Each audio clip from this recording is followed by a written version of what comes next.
Shalom, anak-anak yang dikasihi oleh Tuhan Yesus Kristus. Kita punya banyak teman, kita punya banyak sahabat, tetapi ada satu sobat yang setia, yaitu Yesus Kristus. Ada satu sahabatku yang setia, tak pernah dia tinggalkan diriku.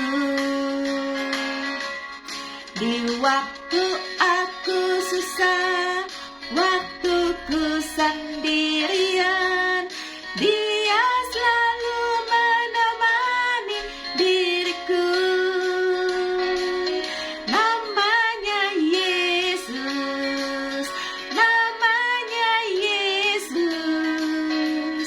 nama Yesus yang menghibur hatiku. Namanya Yesus, namanya Yesus, nama Yesus yang menghibur hatiku.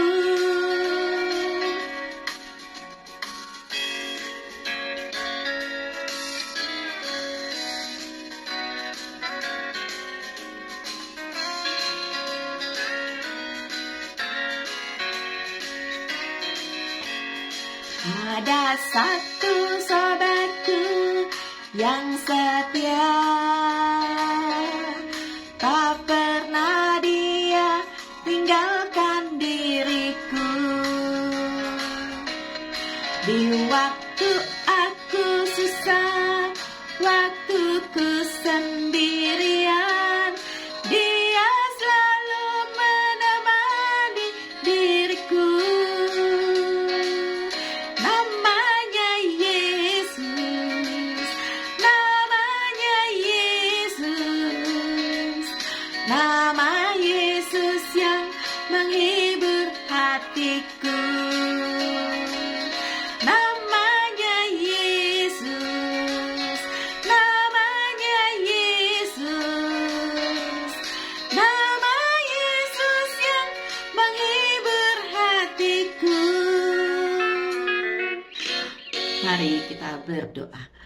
Bapa yang baik, benar, Engkau adalah Yesus, sobat kami yang setia, yang selalu ada dimanapun kami berada. Saat ini kami mau belajar kebenaran firman Tuhan supaya menjadi pedoman dalam hidup kami. Di dalam nama Tuhan Yesus kami berdoa. Amin. Matius 24 ayat 29 sampai 36. Kedatangan anak manusia, perumpamaan tentang pohon ara. Segera sesudah siksaan pada masa itu, matahari akan menjadi gelap dan bulan tidak bercahaya, dan bintang-bintang akan berjatuhan dari langit, dan kuasa-kuasa langit akan goncang. Pada waktu itu akan tampak tanda anak manusia di langit, dan semua bangsa di bumi akan meratap, dan mereka akan melihat anak manusia itu datang di atas awan-awan di langit dengan segala kekuasaan dan kemuliaannya. Dan ia akan menyuruh keluar malaikat-malaikatnya dengan meniup sangkakala yang dahsyat bunyinya, dan mereka akan mengumpulkan orang-orang pilihannya dari keempat penjuru bumi, dari ujung langit yang satu ke ujung langit yang lain.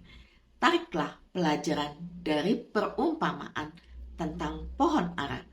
Apabila ranting-rantingnya melembut dan mulai bertunas, kamu tahu bahwa musim panas sudah dekat. Demikian juga, jika kamu melihat semuanya ini, ketahuilah bahwa waktunya sudah dekat, sudah di ambang pintu. Aku berkata kepadamu, sesungguhnya angkatan ini tidak akan berlalu sebelum semuanya ini terjadi.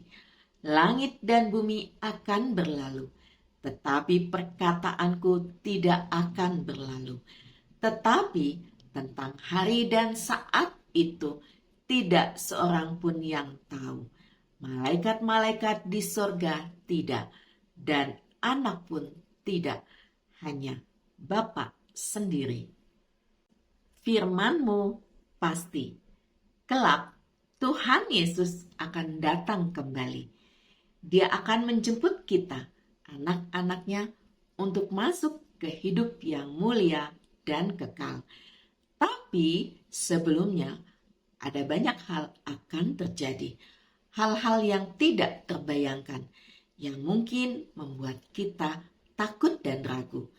Lalu Tuhan berkata, meski langit dan bumi berlalu, firman-Nya tidak. Artinya, janji Tuhan itu pasti. Firman-Nya tidak pernah berbohong. Bahkan jika alam semesta ini berubah, firman Tuhan tidak akan berubah. Pasti digenapi. Ayo, percayai setiap firman Tuhan. Mari berdoa. Tuhan Yesus, ajar kami bukan hanya sekedar pendengar firman Tuhan dengan membaca, tetapi ajar kami menjadi pelaku firman dan melakukan di dalam setiap kehidupan kami dengan penuh sukacita dan terus setia kepada Tuhan. Di dalam nama Tuhan Yesus kami berdoa. Amin. Anak-anak yang dikasihi oleh Tuhan Yesus Kristus, tahukah kamu ilmu yang mempelajari akhir zaman disebut eskatologi. Eskatologi berasal dari dua kata dalam bahasa Yunani. Eskatos, akhir, dan logos, ilmu. Ayat eskatologi ditemukan di banyak tempat dalam Alkitab, baik dalam Perjanjian Lama, Yesaya dan Daniel, maupun Perjanjian Baru, Matius dan Wahyu.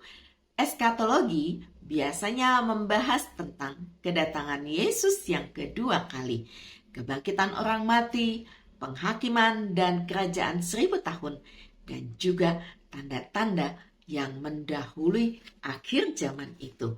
Tetapi anak-anak yang dikasihi oleh Tuhan Yesus, kita tidak perlu takut dengan akhir zaman, karena kita punya satu janji yang pasti yang disampaikan oleh Tuhan kita Yesus Kristus, bahwa Dia tidak pernah meninggalkan kita dan Dia selalu mengasihi kita sepanjang masa, sepanjang abad, sampai pada kesudahannya.